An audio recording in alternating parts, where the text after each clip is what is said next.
We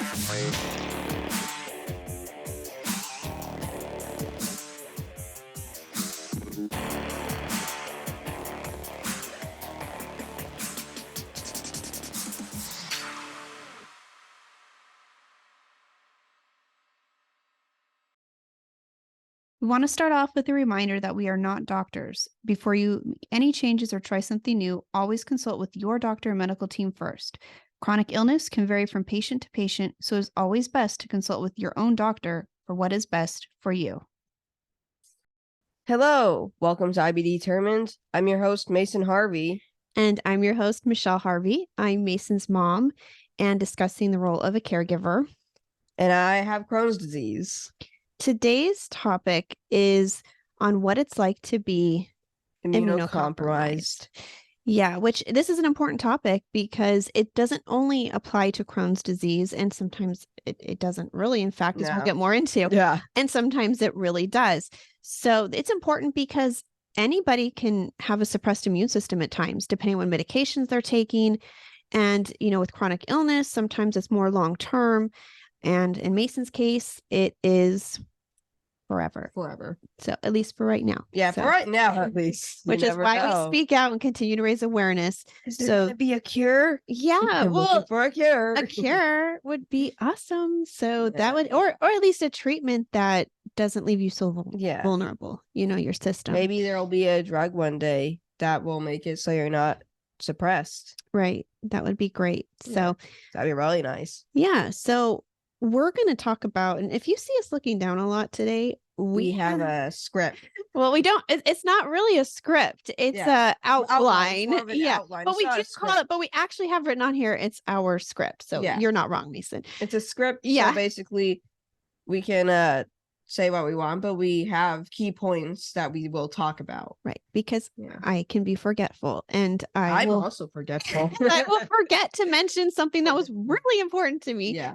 Or I might kind of trail off and start talking about something random things. Yeah. So to keep us on track, we have an outline, and we do this so we make sure we hit the points we want to, and we don't wander too much. Yeah. So if you see us doing that a lot today, it's because we have a lot of little points we want to make sure. And we don't want to lose your attention. Yeah, that's a big one. Yeah. And I mean, I hope we've already had it in the first 2 episodes. I can only hope this is something that's interesting to you, or somebody with an immunocompromised system that you're going, hey, I can learn something. Or maybe you have a system that is suppressed right now, and it's nice to hear that you're not alone. Yeah. So, all right. So we're not alone. We have a question that we're hoping you guys can answer by the end of the podcast. So do you want to read the question, Mason? How can 2 people have the same disease, the same treatment, but one is more immune suppressed than the other? That's the question of today. Right. And this can happen quite often. And this leads to a lot of confusion and sometimes hurt feelings because people don't understand. So we're here today to try to answer that question. And we're going to start off by, like we always do, kind of going through the not the boring. I don't want to say our show is boring. No, it's not boring. No, not at all. Don't be rude about our show. You're having these feelings. Yeah. No, I'll try to be nicer. So it's the more details that we need to better help, because we could just start off and say Mason's immunocompromised. I am immunocompromised. And this is why we're upset about it. This is why we're happy about it. This is, all these feelings we have about it. Happiness is honestly not one of them. I'm happy that I'm immunocompromised. But as we always do, we try to look to the positive side of things. So, but yeah. So anyways, we're going to start off by talking about why Mason is immunocompromised. And I want to be very clear here, because if you have IBD and you're listening right now, you're probably thinking, this isn't my treatment regimen, or I'm trying to do this by watching my diet along with medical treatments. Maybe you've had surgery. Maybe you have an ostomy. There are going to be many different treatments, and that's not differences. Yeah. So we're not here to focus on that today, because then we'll go way off the rails. Yeah. So we're just focusing on why Mason's immunocompromised, and it may help some of you listening to understand others.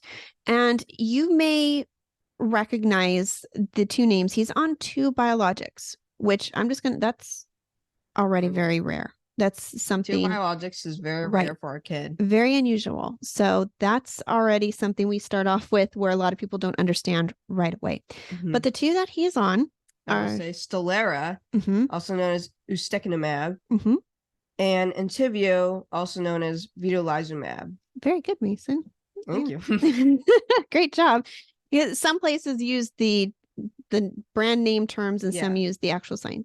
Scientific name, yeah. Whatever. scientific name. Yeah, whatever those might be. So and so Close. you might recognize from the commercials Stelara. from from both of them Yeah. where they always say that they can affect your immune system, they can lower your ability to fight infections and may increase risk of serious infection.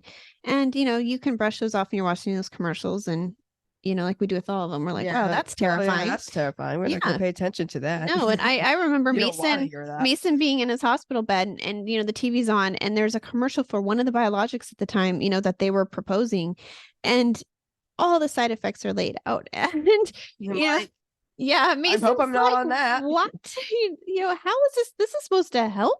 Yeah. And so that's always fun too. But that's another conversation in itself. Again, we're here to focus on the aspect of why does this suppress the immune system? Yeah. And that has to do with how they work. And Stelara and Entyvio, one is a systemic. So Stelara affects the entire system. Mouth to the other. Right. Well, actually from the top of your head all the way to your feet. Yeah, including your eyes. So Stelara is a systemic suppressant. So it overall, because of the way it fights the disease. And Entyvio is more gut specific. So that means that it just is more suppressive on the gut. The gut mostly. Yeah. It only helps the gut. And usually people are on one of these. Yes. It's hard enough to get approved. You can ask anyone, how hard they had to fight to get one biologic, and to maybe have it go from 8 weeks to 4 weeks, or, there's a bunch of different topics on this. And that comes down to FDA approval. And what it is both of these with these, and there's many other biologics as well. And these 2 are both FDA approved for over 18 years of age. And I'm 14. Not Mason's age. So. And they also are approved at 8 weeks. Mason is at 4-week treatments for each of them. So what happens is you're going to get an automatic denial when you try to get these because it's not FDA approved. So we had a fight to get this. And then after we did all that, you're going, oh my gosh, now what? Yeah. He's feeling better. Yeah. He's maybe able to go places now because he can leave the house for more than 15 minutes. That was a huge victory. That was really exciting. But then you're immunosuppressed. So you have 2 problems. Right. Well, you just conquered a problem and now you have another problem. Right. And most people that are unfamiliar with this is where they might say, well, I have a friend who's taking Stelara and they go to parties, they go to get-togethers, they're eating in restaurants. Why isn't Mason? And it's because, again, they may have totally different treatment regimens. And since Mason is on 2 biologics, both at 4 weeks, that is very different than being on one every 8 weeks, which is still a somewhat of an immunosuppressant. So even at that, they do have to be more careful, but we have to be really careful. Yeah. So this is why, like we say, I think in every episode, which is going to be a recurring theme, ask questions. Don't assume. Never assume that what is going on with somebody, and you really shouldn't unless you ask. Ask first, and then you can say, all right. Makes you smarter. Right. Well, it does, and it helps us out a lot too. So there's not those misunderstandings. It'll make the patient feel better too. Right, because you may find out someone has a less severe form of Crohn's disease or ulcerative colitis, or they've had an ostomy. I mean, it leads to great conversations anyways to find out more about somebody, and you can do that with any chronic illness. I think that's just in general a way to make someone feel accepted and supported. It's very important with anything. So why is being immunocompromised so difficult? And I think, obviously most of you listening can just kind of guess why, because, it's limiting on your life. You can't really go places. No, but the best way, and unfortunately, I think a lot of you listening understand, is because in around March of 2020, When we had the pandemic, Yeah. everybody had to go kind of into a quarantine mode and wear masks and all of a sudden live these lives that were drastically different. Mhm. And for us at the time, Mason was not diagnosed yet. No, it So wasn't. it was very difficult. Yeah. It was very stressful. You know, we It was could not hard. wait like everyone else, like, let's just get through this. And then he was diagnosed in June of Yeah. 2020. Summer. And yeah, your entire summer Yeah. spent in the hospital. And what we discovered is that our lives would kind of remain the same from that point on, as Mhm. far as being careful, quarantining, you know, that sort of thing. And it was kind of, I think it's an isolating feeling. You know, everyone else moves on and they're living their lives, they're going on vacations, doing something as simple as like going to Target. Yeah, you know, That's like a going, challenge. you know, shopping, just doing normal things. And for us, yeah, it's like we have to put thought into every Mhm. single thing we do, and that's okay too. And I want to say it's not a negative thing. It's just, it is what our life is. Mhm. And I think what helps us the most, and this is where you guys all come into it, is support and understanding. Because Support is very important. it is, and multiple aspects with Yes. this for anyone. And I think that feeling of being misunderstood is hard. It is. It's very hard. Because you don't want your friends or family to feel hurt. Yeah. You don't want to miss out on big events. No, you don't. And So you have to be careful. right. Yeah. Right. And again, Mason is on a different regimen. Then it's much more restrictive right now. We're hoping in the future that could change, but right now we have to deal with what we have, and that is keeping Mason as healthy as possible and mitigating risks and making sure that, you know, if we do go out, we just take precautions and we do things the right way. And you know, he is to also understand this, you know, how long do you go between treatments, Mason? 2 weeks. 2 weeks. So even though we told you he's on Entyvio and Stelara every 4 weeks, There's 2 weeks in between each. right. So he'll do like Stelara, 2 weeks later, Entyvio, 2 weeks later, Stelara, 2 weeks later, Entyvio, and on repeat. And so you'll see us, we're at Rady Children's Hospital every 2 weeks. And that means that there isn't much time if Mason was to get sick to recover. Because if you get sick, you can't get your injection or infusion, which would cause more problems, because you might go into a flare and that would be bad. And also getting sick might cause a flare itself. Correct. So it's bad. You don't have much time to recover in between those 2 weeks. Right. So that's why, again, for us, you have to be very careful. It looks a little different. If somebody's on an 8-week regimen, they have 8 weeks between treatments, and that's a much bigger time frame. That's something more workable. Maybe you want to risk a little bit more. So I think the question is, you know, we have a couple things here. You know, what makes it difficult, and how do we live and enjoy life and keep Mason social, you know, and so those are, you know, those are things that we consider in everything we do. And so does his doctor. Yeah. Dr. B is fantastic, and she understands. Yeah, this is one of the reasons why we love her. She understands that there's the physical aspect of this disease and there's the mental health aspect of it. And so it's important to find that balance. And depending where Mason's at, the balance might be a little tipped, you know, at times, but she is definitely willing to work with us and see Mason thrive in all aspects of his life and not hold him back. That's the goal in all of this. So we basically, just why is the challenges for us is we have to plan everything out. You know, nothing is really spontaneous. We do, you know, for picking up groceries, everything has to be pre-ordered. We do, which we're so thankful places do curbside pickup. Curbside is so nice. Oh my gosh. Drive up and yes. give you all the items. Because before that, we had to have things delivered, which was so expensive. And, you know, you're already struggling with medical bills. You don't need delivery bills too. And so curbside is fantastic. And so we're so thankful for that. Yeah.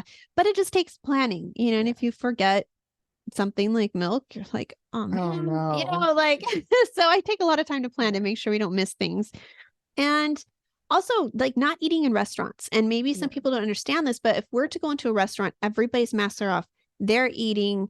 It's there's more chance there's things in the air and Mason because catching no one something. can have a mask on and they're constantly talking. Right. And you may say, well, why can't Mason can go in a room though with people without masks on, but he's not taking his off. No. That's the difference. Because I can't eat with my mask on. And that's right. like impossible. So that would be why that's a challenge. So we just, we work around that. We don't eat out at a lot of restaurants at all. Anyways, we eat home most times, but if we do eat at a restaurant, it's takeout. Right. And and masks are kind of like a funny subject because I feel like COVID gave them a really bad name. Yeah. And sadly, some people love them, some people hate them. And I think a lot of people are tired of them. We were tired of them. Yeah, like we were. I mean, I was like, I can't wait to stop wearing these. And here we are, 3.5 years later, we're still wearing them, but they have helped us. And it's important for people to remember too, like side note here, if you see someone wearing a mask, the kindest thing you can do is to not say something rude or give them a look, because that's especially painful. We don't want to be just wearing the masks. Say nothing. It's much easier. Walk by and say nothing, because if you don't have anything nice to say, don't say it. Right. I mean, that would be great for a lot of things, huh? Yeah. But but it's like, we don't want to be wearing these. It's like, please don't look at us and assume the reason we're wearing these. The reason we're wearing the masks is because of our son. And we're going to do everything we can to protect him. Maybe it's not 100%. That's fine. I'll take whatever percentage it is that might help my son.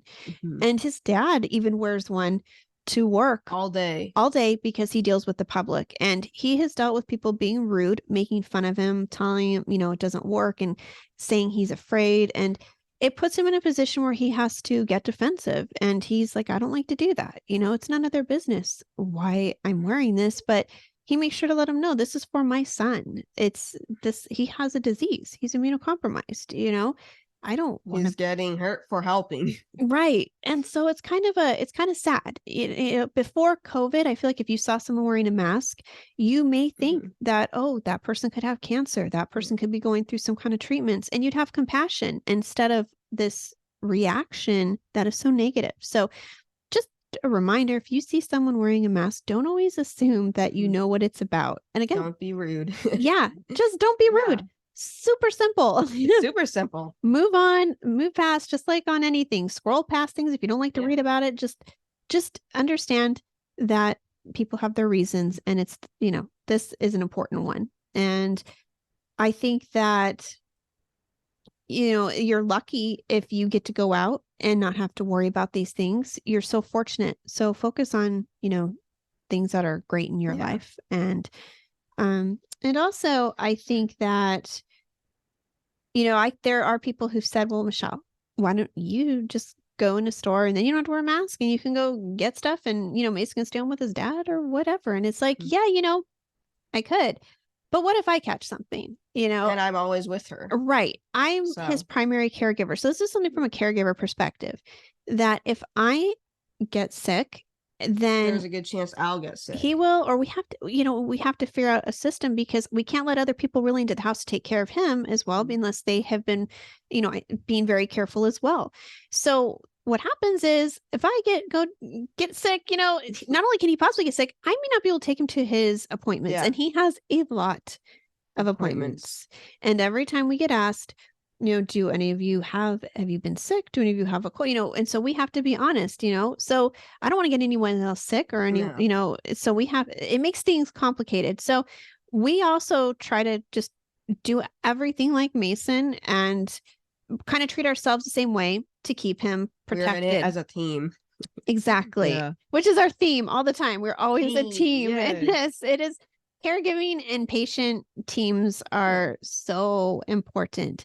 And it's important for Mason to know too that we have his back. We're not just going to be like, well, you can just wear the mask and you can, it's like, no, we're in it. A lot knowing other people are always there for you. And which we're also, thank you to family and friends, which we know a lot of you are hopefully listening. But if you are, have you subscribed? Now's a perfect time to hit the like and subscribe button if you're on YouTube. Especially if you're But family and friends who when they come visit and they wear masks, or they do our porch visits, which if you know, you know. So these are our friends. We hang out on the porch because we're outside, and they're kind enough to wear masks or stay a safe distance away. And which is really nice. I think, I don't even think you probably understand how much that means to us. It's incredible. And we're very thankful for that. And the support of friends and family, don't ever underestimate that, because that is something that is so healing and makes you feel seen, makes you feel heard, and validates a lot of your feelings. So it makes me happy as a mom to see my son so loved and so respected. And so kind. Yeah, it really is. So thank you. You know, and if you're listening, you're doing that for somebody else that you are friends with or that you care about and love, good job. You know, that's an incredible gift. And that's something that we wish more people could do, and not feel like people's feelings are hurt in any of this. Because I know, you know, we have had a couple complaints from people saying, you know, like, well, you guys went to a gala and you can't come to our house. And it's like, I get it. Yeah. Like, I get it. You're seeing us doing, you know, but Mason, when we go to these events, we go to the galas take very good care of us. They put us at our own separate tables. They sanitize everything. Like Mason is usually, like, he was the MC for the Crohn's and Colitis Foundation, and they sanitized the microphone. They gave him, and then they gave him his own lapel mic so that nobody else touched it. And everyone is so careful, and it's like, thank you. You know, that allows us to do these cool events. If somebody's like, we're having an event and no, we can't accommodate him, then we politely decline. But if it's about raising awareness or helping others, you know, that's a priority. That is a priority, because visiting friends and family, they can come here and visit, you know, we can see them other ways. But these galas and reaching out to people and hearing Mason's story is so powerful. It's extremely important. So that's why you may see us doing something like that, because we're trying to raise money to help Crohn's disease. And colitis. Yes. So that's a big deal to us. And even like Mason would do fireside chats at Prometheus Biosciences, and he kind of became their ambassador for their new biologic, and they treated him like gold. And everyone who came to the fireside chat, there was a lot of people, and they all had them wear masks. They did. Everybody, you know, all the employees, the scientists, the doctors, just everybody. When Mason was speaking, you can see the video, but you can't see what the people behind it, what they're wearing. But they all wore masks, and nobody, not a single person, was like, "Why do I have to wear this?" They just did. All kind. And so, if any of you are watching, thank you so much for doing that. Yeah. And also congratulations to them, because Merck just bought Prometheus Biosciences out for that drug that Mason has been kind of supporting. And so hopefully big things will come from that. So we're looking forward to that. I'm excited as well. Yeah. The new drug is almost here. I don't know. It's not almost here, but it's on its way. I know. And it's not just, it's how, well, anyways. I don't want to. What we're here for. It's not what we're here to discuss today. We'll talk about that in another podcast. So now you're probably really excited, because we're hooked. We're gonna talk about that. That sounds really thrilling. And something else is that, you know, just know that if you ever feel like your feelings are hurt because somebody turns you down and is like, we can't come to your get together because, you know, either someone just started a treatment, it could be steroids, it's things like methotrexate. There's other things besides biologics that suppress your immune system. That's why I say anybody, if somebody tells you that they can't because their system is suppressed, you know, and when you feel those hurt feelings, just know that for them, it's 1,000 times worse. Because they don't want to be in that position. And it's very difficult, and just have some understanding that it's really not about you. It totally isn't. It's just about the situation people are in, and hopefully that will change, you know, for some people. Hopefully. And otherwise we just adapt and we do what we can. But Mason even it's pretty cool because he has friends that he will do Zoom calls with, and they play games. He has a lot of friends on like Roblox and things like that. And so there's other ways you can talk to other people. Yeah, there's other ways. So we do the face-to-face where we still make sure that he gets that kind of contact, and trying to go outdoors, trying to find places that you can go to, which there's a lot. We live in a great area where, and if he's feeling well, that's one of the basic parts. Yeah, that's the other thing. But if he's feeling well, and that's great. But there's a lot of ways that you can turn the situation around and still live your life to the fullest and enjoy it. And, what we've learned in all of this is our situation is not going to change. No, it's not going to change. As long as there isn't a cure. Right. But we can adapt and we can still enjoy life and we can help others. And that's been our mission since he was diagnosed, and to make sure that people just don't feel alone. No. And if you, again, as we say all the time, please leave a comment. Yeah, leave a comment. Yeah, let us know about your situation, what you're going through, as much as you want to talk about. Yeah, and if you have a question for us, leave a question. Yeah. And you can find us besides listening to us on places like Spotify, iHeartRadio, and Amazon Music, and hopefully Apple soon. And I mean, I'll drop Apple. I'm going to put a link in this so you guys with our website show all the different podcasts, so where you can listen. And if you're watching us, because we also have the capability for you guys to watch the podcast, and that's on YouTube at IBDetermined. Yes, IBDetermined. And we hit 20 subscribers today, guys. Congratulations. Like, shouldn't they send us a plaque, like an award for that? I think you have to get a little more than that, just a little bit. Yeah, well, I mean, I guess, but we're pretty proud. So thank you to our 20 subscribers. Yes, thank you to the 20 subscribers. You guys rock. So thank you. Thank you so much for listening.